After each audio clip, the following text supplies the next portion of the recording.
दोस्तों आज हम बात करेंगे टॉप 5 क्वार्टर फर्स्ट 2027 में जिन स्टॉक ने काफी अच्छी ग्रोथ दिखाई है उनके बारे में।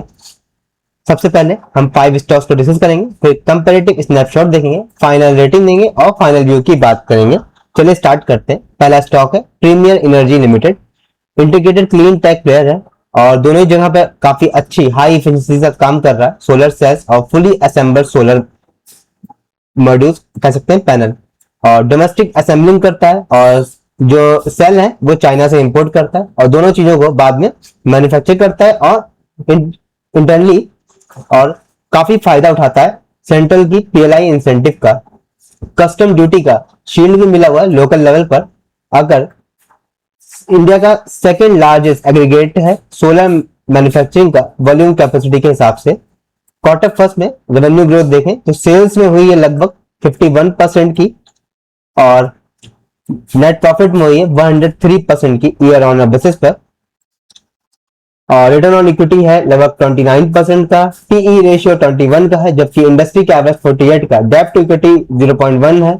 ऑर्डर बैकलॉग 9.9 गीगावाट का है। सेल कैपेसिटी का यूटिलाइजेशन कर रहे हैं लगभग 83% से कम लेकिन 68% से ऊपर, कह सकते हैं शॉर्ट में मोर देन 50%।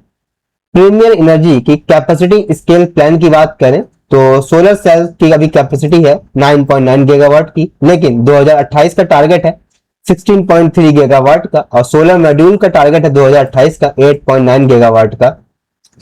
लगातार एक फ्रेश इंस्टॉलमेंट कर रही है 6 गीगावाट का ताकि इनकी 16.3 गीगावाट तक सोलर सेल की कैपेसिटी पहुंच जाए और 8.9 गीगावाट तक की सोलर मॉड्यूल्स की 2028 तक की। क्लियर गाइडेंस है इबिट्टा को लेके 3000 करोड़ तक की लेके जाएंगे 2028 तक की, जबकि 2026 में था 1734 करोड़। रिस्क की बात करें हाई फ्रंट लोडेड कैपेक्स है जो कि फाइनेंशियल स्ट्रेन का है और एग्जीक्यूशन लैग हो सकते हैं, और सोलर पैनल्स में सिल्वर का पेस्ट लगाया जाता है। अगर सिल्वर के प्राइस बढ़ते हैं तो कंपनी के मार्जिन पर असर पड़ सकता है। हमारा अगला कंपनी है स्टील स्ट्रिप व्हील। तो specialise automotive component leader manufacture है। स्टील और अलॉय व्हील के रिम बनाती है। 5 प्रोडक्शन प्लांट्स है इनके। सेगमेंट वाइज देखते हैं मार्केट शेयर इनका तो पैसेंजर व्हीकल में लगभग 39% है, कॉमर्शियल व्हीकल में 53% और एग्रीकल्चर ट्रैक्टर में 43%। अगर कहें सब जगह पे 35% से ज्यादा मार्केट शेयर इनका है। रेवेन्यू ग्रोथ देखें क्वार्टर फर्स्ट में तो 27% से हुई है। इबिट्टा ग्रोथ हुई है 32% से ईयर ऑन बेसिस पर और इनके मार्जिन 10.3% पर पहुंच गए हैं। और नेट प्रॉफिट की ग्रोथ देखें तो 43% से है ईयर ऑन बेसिस पर। पीई रेशियो 20 का था जबकि इंडस्ट्री का एवरेज 37 का है। रिटर्न ऑन इक्विटी 11 का है। फ्री कैश फ्लो है 350 करोड़ का। फॉरेन पोर्टफोलियो होल्डिंग देखें मार्च 2025 में 6.71% थी जो बढ़ के हो गई है मार्च 2026 में 8.21%। तो इबिट्टा की गाइडेंस कंपनी की अगर देखें तो 2026 में इबिट्टा है 523 करोड़ का जो कि 2027 का टारगेट है 650 करोड़ का इबिट्टा का। तो स्टील व्हील कैपेसिटी यूटिलाइजेशन की बात करें 82% तक की पहुंच गया है। अब ये लोग अलॉय व्हील की लाइन को बढ़ा रहे हैं 50 लाख यूनिट से 62 लाख यूनिट की तब लेके जा रहे हैं।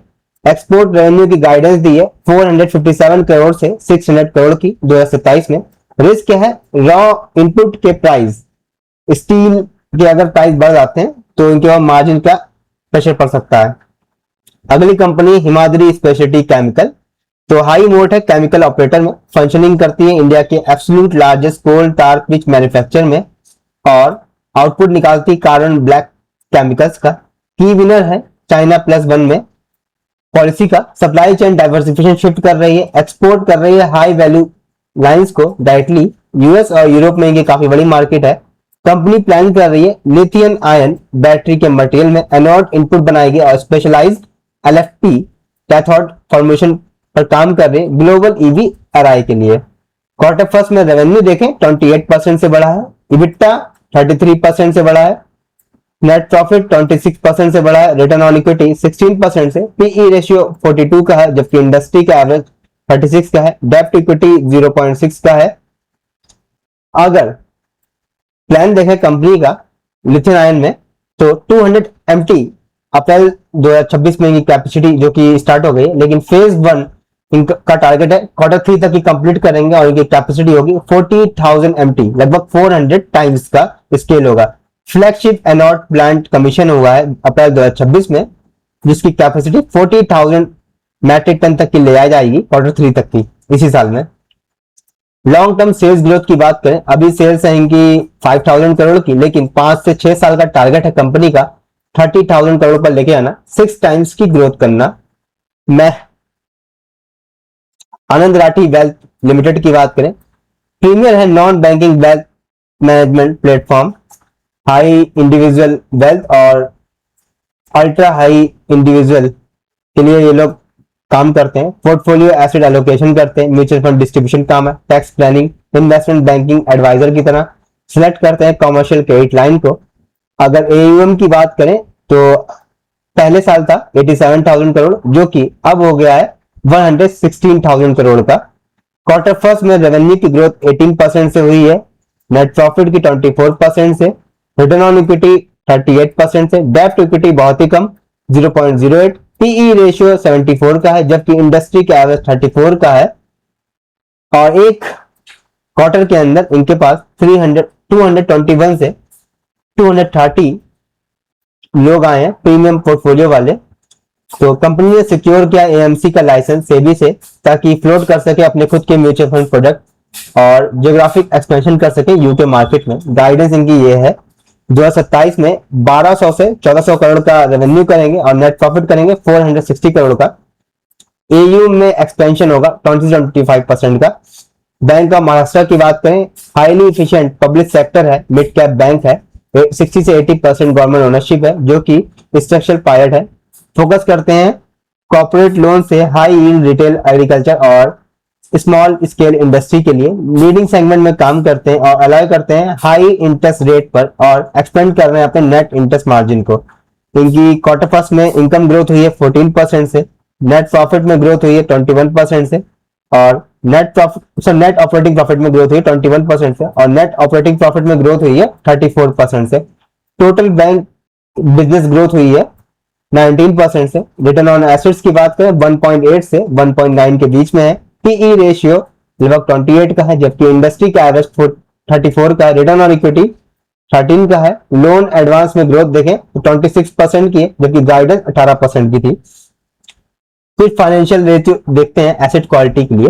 तो पहले इनका ग्रॉस एनपीए था जो कि था 1.74%, जो गिर करके हो गया है 1.45%, ये एक पॉजिटिव चीज है। कासा रेशियो की बात करें, इसमें गिरावट आई है, पहले 52% था जो गिर करके 48% हो गया है। 16 की परफॉर्मेंस इंडिकेटर्स ने आउटप्लेस किया है अपनी फॉरवर्ड गाइडेंस को 15 आइटम्स में।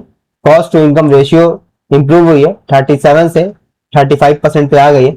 नेगेटिव आइटम जो है वो है लो कॉस्ट कासा डिपॉजिट, मतलब ये जो आप डिपॉजिट बैंक में जमा करते हैं तो उसको बैंक उठा करके लोन दे देती है। अगर लोन की रिक्वायरमेंट ज्यादा है और डिपॉजिट कम है तो बैंक को खुद लोन लेके आपको देना पड़ेगा, इसीलिए नेट इंटरेस्ट मार्जिन पर असर पड़ता है।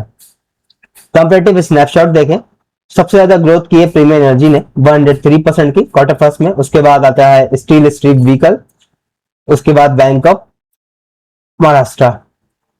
और पीई रेशियो देखें इंडस्ट्री के हिसाब से, तो इंडस्ट्री का पीई मानेंगे हम ब्लू कलर से और स्टॉक का पीई है येलो कलर से। सबसे ज्यादा अंडरवैल्यूड लग रही है मुझे प्रीमियम एनर्जीज, दूसरे नंबर पे लग रही है आपकी स्टील स्ट्रिप, तीसरे नंबर पे है बैंक ऑफ महाराष्ट्र। बाकी दोनों कंपनी थोड़ी सी ओवरवैल्यूड लग रही है। फाइनल रेटिंग दें और व्यू की बात करें तो प्रीमियम एनर्जी को 4.5 की रेटिंग देंगे, स्टील स्ट्रिप व्हील को 4 की, हिमाद्री स्पेशलिटी केमिकल को 3.9 की, आनंद राठी वेल्थ को 4 की और बैंक ऑफ महाराष्ट्र को 3.8 की।